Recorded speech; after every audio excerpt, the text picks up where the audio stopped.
What is going on, everyone? This is Michael from MTG Anarchy coming to you with some more Theros Beyond Death color discussions. We're going to actually just be talking about specific colors when it comes to the set. When it comes to these, we're just going to talk about the commons and uncommons that I currently have in possession.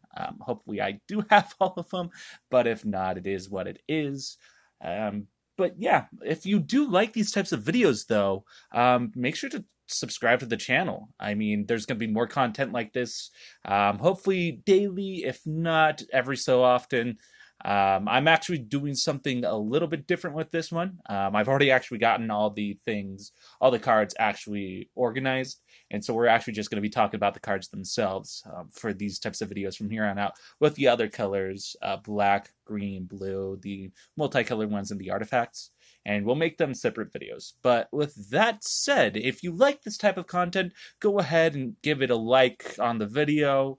And yeah, let's actually just jump right into it. So today we're actually going to be focusing on the color black for the uncommons and commons of this set, Theros Beyond Death. Honestly, I think black was one of the strongest colors out there, but that's just me. When it comes down to the other colors, I think that dual colors was really, really powerful as well. But I mean, that's just my opinion on this set. Either way, let's just actually jump right into it. So, first card that we have, and I'm just going to lay these to the side so we know what's going on. Okay. And let's get into frame. Perfect. So the first card we have is Agonizing Remorse. It's a 2-drop, 1 colorless, 1 black sorcery. Target opponent reveals their hand. You may choose a non-land card from it or a card from their graveyard. Exile that card. You lose 1 life. It's actually not that bad of a card. I think that when it comes down to what it does, yes, you're exiling something either from the graveyard or from their hand, so it does help. I could see these being played as a 2s of or 3s of to kind of go ahead and get rid of stuff that might be potentially, unnerving when it comes to going ahead and playing against it. But that's my thought process if you're looking constructed. Limited play, I mean, pick up a couple. Or even still play. Try to see if you can play that in a deck that helps remove those escape type mechanics. But next card up, we have Aspect of Lamprey. It's a 4-drop, 3 colorless, 1 black enchantment aura. Enchant creature you control. When it enters the battlefield, target opponent discards 2 cards. An enchanted creature has lifelink. It's not bad for 4. I think that if it was 3, it would be a lot more powerful. And I mean, the discarding 2 cards with the opponent, it's not a bad card. Honestly, though, I think there's others that are better. But to me, I think removal spells for black isn't bad. All right, the next one up, which is really hard for me to actually pronounce, and I'm going to try it, though. So, Blight, Breath, Catoblepus. Okay, I think I got it. It's a 6-drop, 4 colorless, 2 black beast creature. It's a 3/2, and when it enters the battlefield, target creature an opponent controls gets -X until end of turn, where X is your devotion to black. Not bad. I've actually played with it during the pre-release, and I actually preferred it. Also, going into it, I do not have the Grey Merchant of Asphodel on me. I think it's in one of my decks. Let me see, actually. I think it's in this deck, or no, I don't think it's here. I don't think it's here. I'll edit it in the video later when it comes down to it. But yeah, Grey Merchant of Asphodel is actually a really powerful card. It's going to see standard play, devotion decks for sure. That's my opinion of Grey Merchant. So that will see play. Gary's a strong card, so yeah. And when it enters the battlefield with Gary, you're going to have opponents lose life to the devotion to black, and you're going to gain that much life. So it's not a bad card. It's a 5-drop. I think it's 3 colorless, 2 black, that sort of thing. But tell me if I'm wrong or not in the comments down below. All right, next card up, we have Cling to Dust. It's a 1-drop black instant that says exile target card from a graveyard. If it was a creature card, you gain 3 life. Otherwise, you draw a card. And it has escape for 4, 3 colorless and a black. Exile 5 other cards from your graveyard. I mean, it's not bad. is it that good though? If the escape cost was maybe 2, or maybe 2 colorless and a black, and then exile 3 other cards, I think this will see more play. But it's not a bad card. I just don't think it's going to see a lot of constructed play out there. Pre-release, maybe, but constructed, I don't think so. Next up, we have Discordant Piper. It's a 2-drop, or 2 cost, 1 colorless, 1 black, creature zombie satyr. It's a 2/1, and when it dies, create a 0/1 white goat creature token. It's not a bad card. I think that this will be played more in draft than anything else. And I mean, the goats are kind of cool in this set, but that's my opinion. But I don't know if it's going to see a lot of constructed play. Next up, we have Elspeth's Nightmare. It's a 3-drop, 2 colorless, 1 black enchantment saga that does the following. For Chapter 1, or Saga 1, destroy target creature an opponent controls with power 2 or less. Number 2, target opponent reveals their hand. You choose a non-creature, non-land card from it. That player discards that card. And number 3, exile target opponent's graveyard. I think if it can get to 3, it's really powerful, especially against when it comes to escape decks. How much more powerful than that will that be? I don't know, but honestly, I do like that. I do feel like that we'll see possibly a little bit of play, especially for devotion decks. Next up, though, we have Enemy of Enlightenment, a 6-drop, 5 colorless enchantment creature demon. That's a 5/5. It has flying. Enemy of Enchantment gets -1/-1 for each card in your opponent's hand, and at the beginning of your upkeep, each player discards a card. I don't know how I feel about it. I think if it was just a 5/5 flyer that didn't have the -1 sort of situation and just had the discard, I think that would have been fine. But honestly, I don't think that the -1 for each card in your opponent's hands, it's not going to see a lot of play. In my opinion, I don't think it's going to see a lot of play. But it could. It could. Again, that's just my opinion because I'm a commander player. Yeah, I don't think it's going to see play. But next up, we have Final Death. It's a 5-cost, 4 colorless, 1 black instant that exiles target creature. It's not a bad exile spell. I think that if it was for like 4 or even 3, it'd be more powerful and it'd see more play in other formats. But maybe a 1 or 2 wouldn't be too bad for the exile sort of ability. Honestly, though, I don't know how I feel about it. I think that if you decide to run it, cool. If not, then, I mean, I see others that do better exile. But that's my opinion for black. Next up, we have Fruits of Tizarus. It's a 1-cost, just 1 black sorcery that target player loses 2 life. Escape, you pay for 3 colorless and black and exile 3 other cards from your graveyard. This, I think, isn't going to be a sleeper card. I think you're going to see a little bit of play with this one, but I don't think you should sleep on it because honestly, target player losing 2 life, especially in life gain, it might not see a lot of effect now, but maybe on further on down the line, it may. All right. Next up, we have Funeral Rites. It's a 3-drop sorcery, so 2 colorless and a black, and you draw 2 cards, lose 2 life, and put the top 2 cards of your library in your graveyard. Not bad for card draw. I mean, if you're doing a life gain deck, that will potentially see play. And I mean, if you can put the cards back into your library or if it has escape, I think that will see a little bit of play. But for 3, I don't think it's a bad one. So next up, though, we have Grim Physician. It's a 1-drop, so 1 black creature zombie. It's a 1/1, and when it dies, target creature an opponent controls gets -1/-1 until end of turn. I think for cards like that, I like seeing these types of cards just because it's not dealing 1 damage to something. It's putting -1/-1s on something. And honestly, I think that's what any sort of format needs because honestly, to me, it makes more sense, especially if things have indestructible or things can't be hit for combat damage. I like the -1/-1 ability on it, and I think it's really good. So I would suggest it may see play. If you get it in draft, play it, especially if you have a lot of them. So that way you can deal a lot of -1/-1 counters to things and kill things. But anyway, next up, we have Hateful Eidolon. It's a 1-cost, so it's 1 black, enchantment creature spirit, that's a 1/2 with lifelink, and whenever an enchanted creature dies, draw a card for each aura you controlled that was attached to it. Now, it's going to see a bit of play in Aura build decks, I think, especially with that card drop, but I don't think it's going to see a lot of play in Constructed. Honestly, maybe limited it might, but that's I don't know.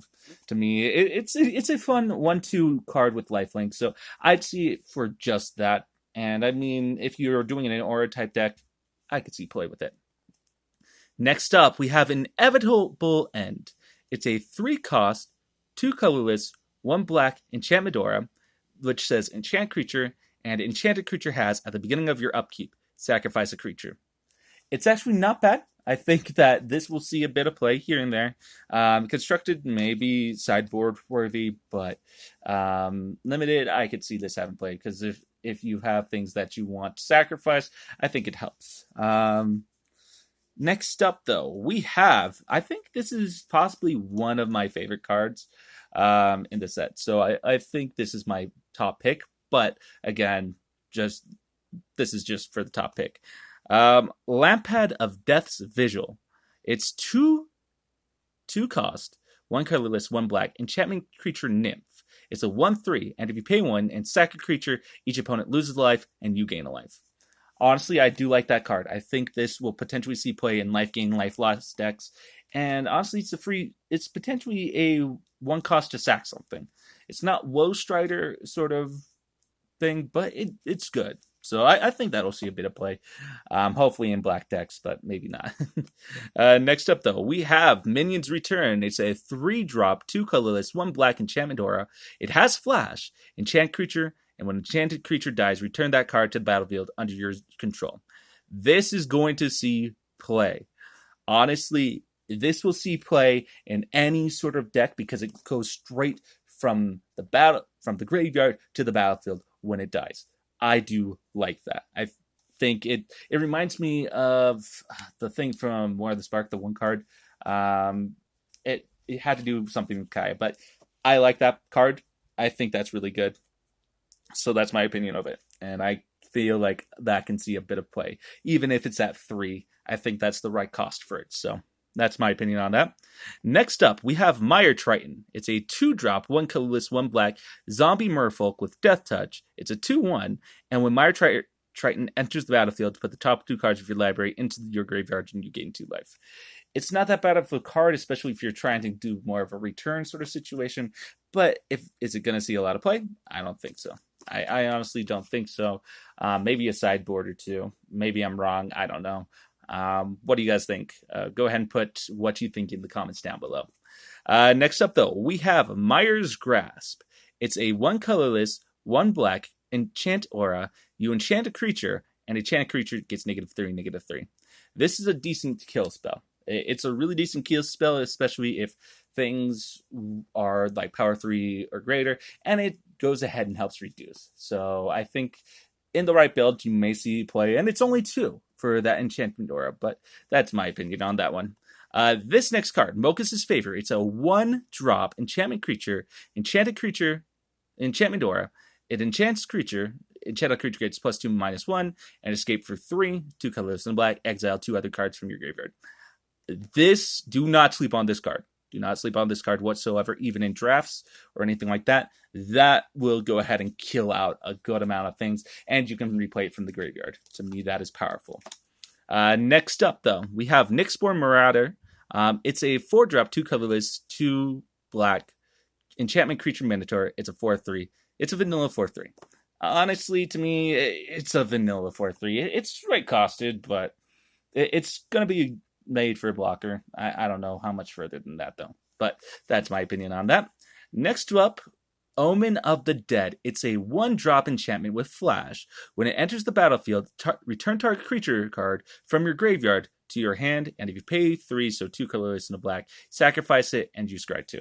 Not a bad card. I think returning a creature from the graveyard to hand for 1 isn't bad, and it gives you scry. So I think all the omens are really good.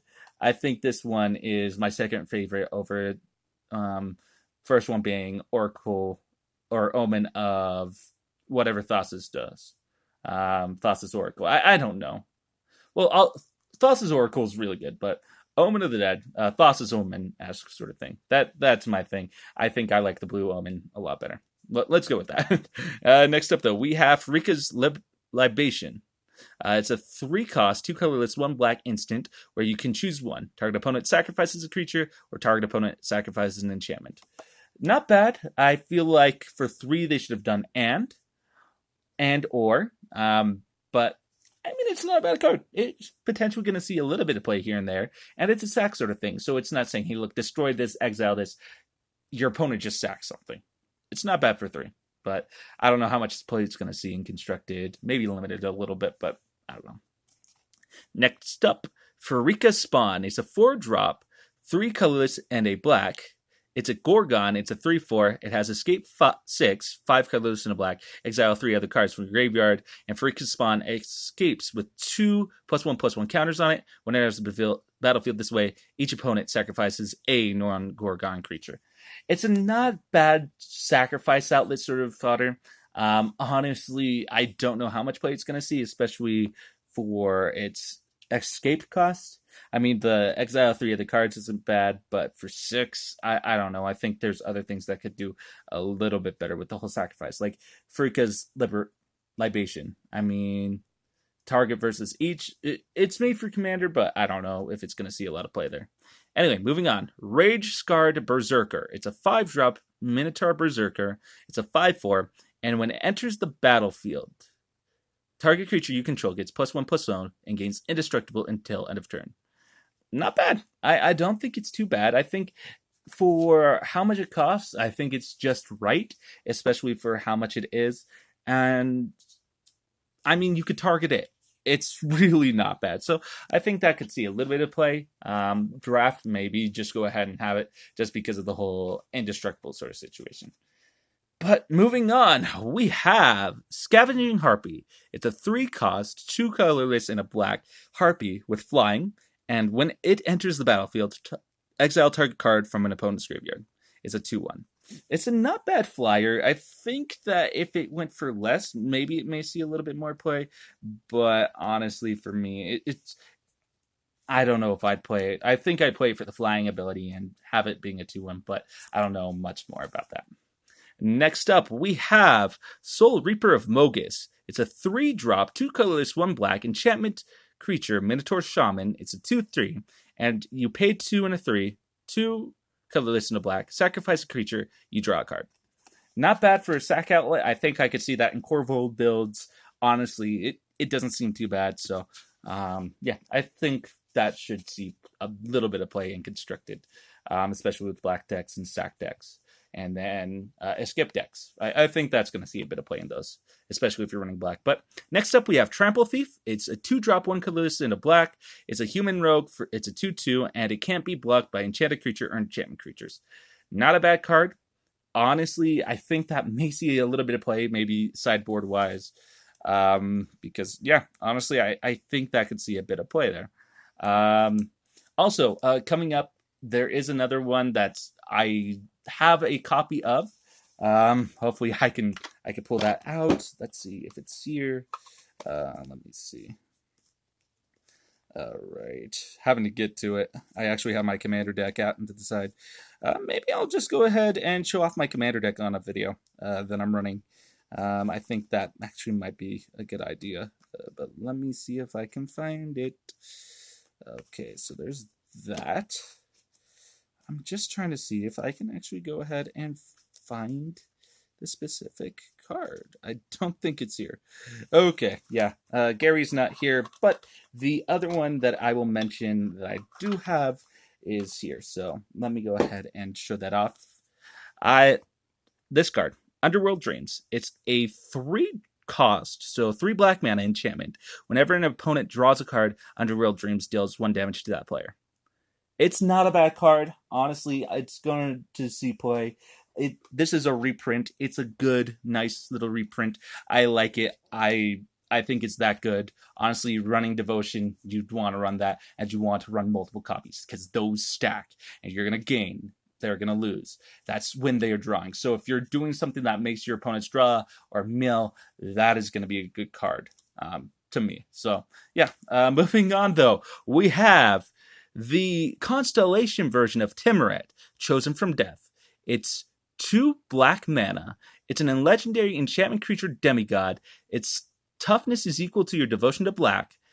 You pay 2, 1 colorless and black, exile up to 2 target cards from graveyards. You gain life for each creature card exiled this way. And its power is 2, toughness is devotion to black. Not bad. It's not a bad card. Honestly, do not sleep on that card. I think that with a lot of these demigods, you're going to see a good amount of play, especially with the black one and the white one, Daxos and Timret. But honestly, that is not a bad card.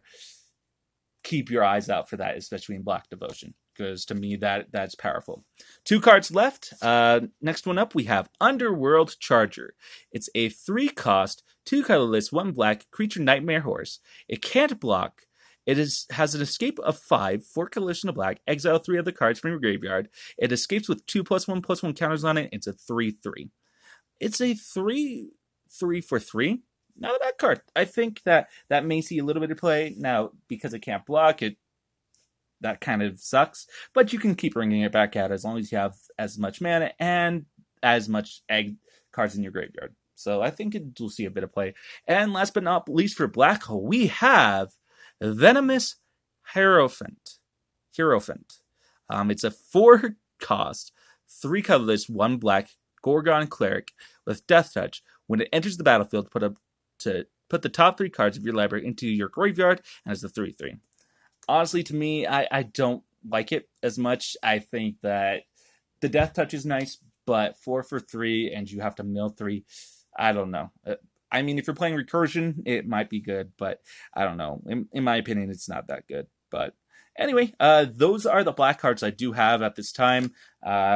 Gary, Grey Merchant of Asphodel. Like I said, it's a 5-drop. It's an uncommon. It's something where it's just like you're going to gain life to your devotion to black, and your opponents are going to lose that much life, or target opponent, or your all opponents.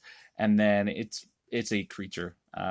Honestly, I think that with the black, I like him. Like I said earlier, is it going to see a lot of play? Who knows? But what's your guys' opinion? Go ahead and leave it in the comments down below. Thank you guys so much. If you like these types of videos, go ahead and like the video, comment, subscribe to the channel to see more things like this, as well as share the video so that way other people can see what my opinions are. I mean, if not, then it is what it is. But thank you so much for joining me here at MTG Anarchy. You guys have a fantastic day, and peace out.